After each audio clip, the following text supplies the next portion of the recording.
अरे जो रेलवे जो नेशनल हाईवे का काम रामबन से लेके पानहाड़ में है, हिसाब दो आज कि आपने कितने लोग वहां लगाए। आज हमारे लोगों को आप सावलाकोट का रास्ता बताते हैं, तो सावलाकोट आएगा फिर आपकी मुलाजमत। उन्होंने क्या किया, फ्लाईओवर बने बानियाल में, 5-6 टनल बने इस एरिया में, कितने लोग लगाए जरा मुझे बताना। मैं खरकोट में गया, मैं खरकोट एक हमारा है नौगाम साइड में, ये शौकत साहब मेरे साथ थे। मेरे पास कुछ नौजवान आए, उन्होंने कहा अच्छा दोस्त मेलन फाइनल, हमें फाइनल मिलता था कंपनी से 4.5 लाख रुपया। हमने प्रोटेस्ट किया, हम विकार रसूल वानी साहब के पास गए, ठीक है, मैं नाम लेना नहीं चाहता था, लेकिन ये झूठी सियासत कब तक। उनके दिमाग में गूल है कि वो गूल वालों को बेवकूफ बनाएंगे और बानियाल वालों को। मैं ये वादा कर देना चाहता हूं अपने लोगों को कि ये पहाड़ के लोग जो शौकत डैंग साहब और रुनियाल साहब, ये 2 लड़े तब जाके विकार रसूल बना 3000 वोटों से। वहां मौलाना रशीद साहब ने 30 साल राज किया, शौकत डैंग साहब और मौलवी रशीद साहब खड़े हो गए, इनकी किस्मत चमक गई। इन्होंने सोचा शायद हम जैसे बोलने वाला लीडर ही कोई पैदा नहीं हुआ है अभी तक, किसी को बोलना ही नहीं आता। तो तैकोशु नहीं नुमाइंदे कितनी नुमाइंदे युद्ध खारकोट के वर्कर चमड़वाल ने उस पुलिस वाले ने, यही शौकत साहब गवाह है। उन्होंने कहा 4.5 लाख रुपए मिल रहा था, लेकिन हमने जब शिकायत की हमें 2.5 लाख रुपए दिया, 2-2 लाख रुपए हमारा गायब हुआ। उसने कहा इनको जूते मारो, इनको क्या तरले मार रहे हो, ये 2-2 लाख रुपए मुझे दे दो, मैं खुद देखता हूं क्या करना है। ये लोग रहबरी करेंगे, लोग जिम करने सनिस को बस रहबरी। आज वो वक्त नहीं है कि जहां पे कोई बात करेगा और बानहाल में नहीं सुनेगा, ये सियासत चलने वाली नहीं है। जो लोग ये चलाते हैं तो उन्हीं को मुबारक। आज यहां कोई जलसा नहीं था, मैं सिर्फ एक पार्टी, अपने लोगों की एक पार्टी कन्वेंशन करना चाहता था। अगर यहां जलसा करना होता तो शायद मुझे लगता है डिस्ट्रिक्ट रामबन की गाड़ियां भी पूरी नहीं होती। हमने सिर्फ अपने मोजिज जो साथी, मेरे बाजू जो मेरे कांधे से कांधा मिला के चलते हैं, उनके साथ मुलाकात करने के लिए मीटिंग रखी। लेकिन एक बात आप लोगों से वसूख से कहता हूं कि सीना जोड़ के इस जमात के साथ आप चलिए। आपका जो लीडर है, आपने जिसके साथ आप चलते हो, आपको कभी शर्मिंदा नहीं करेगा इंशाअल्लाह, अल्लाह के फजल पर।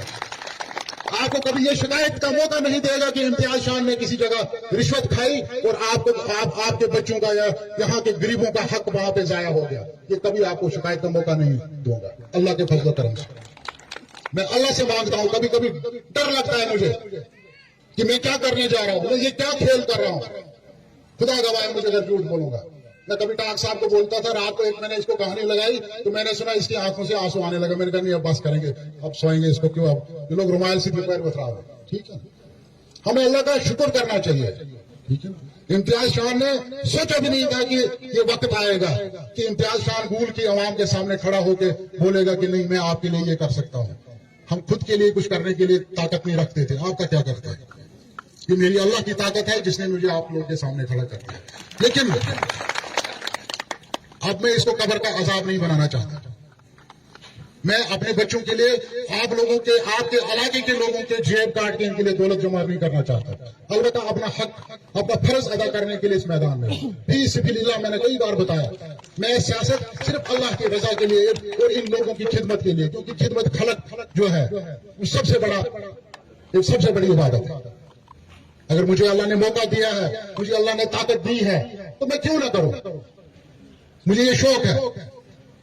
अलबत्ता एक बात आपसे बताना चाहता था, कुछ लोग मुझे शरीफ कहते हैं, तो मुझे ऐसा शरीफ, कुछ शुक्र कर रहा हूं, कभी कभी शुक्र करता हूं कि चलो सूरजनवान, ठीक है।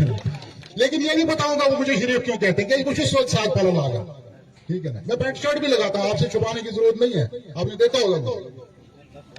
लेकिन मैं गरीब के सामने पैंट शर्ट लगा के नहीं जाता, ठीक है। क्यों नहीं जाता उसके सामने पैंट शर्ट, मुझे अच्छा लगता है जब उसी का लिबास होता है, मुझे भी लगा हुआ 30 दिन सुकून का सर। ये मेरे पैगंबर ने मुझे सिखाया, ये मेरे इस्लाम ने मुझे सिखाया। मेरे पास अगर कोई मेहमान आए, मैं शरीफ इसलिए लगता हूं, मैं खड़ा हो जाता हूं, उसको 2 कदम आगे जाता हूं, ठीक है ना। उनको नहीं पता ये तालीम किसने दी है। वो सोचते हैं कि नहीं अगर कोई आया मैं टांग के ऊपर टांग रख के आधा ही हाथ मिलाऊं, शायद इसी तरह लीडर होते, शायद यूं ही चाला, ठीक है। मेरे पास एक दिन किसी को बोला, लेकिन हे बेरिस पास कदम स्टेम प्रोथ क्या मैंने छाता वाता चल दी, मैं ऐसे मोकलेंगे, ठीक है ना। इम्तियाज शाह ने कब ये बेड़ा उठाया था, जब उसका थोड़ा ही जेब होता था। आज अल्लाह ने काफी काम दिया है, अल्लाह का काफी शुक्र है, ठीक है। ये सच लोग लुटन, ठीक है। लेकिन उनको मैंने कहा ना कि उनको उस दर्स का पता नहीं है।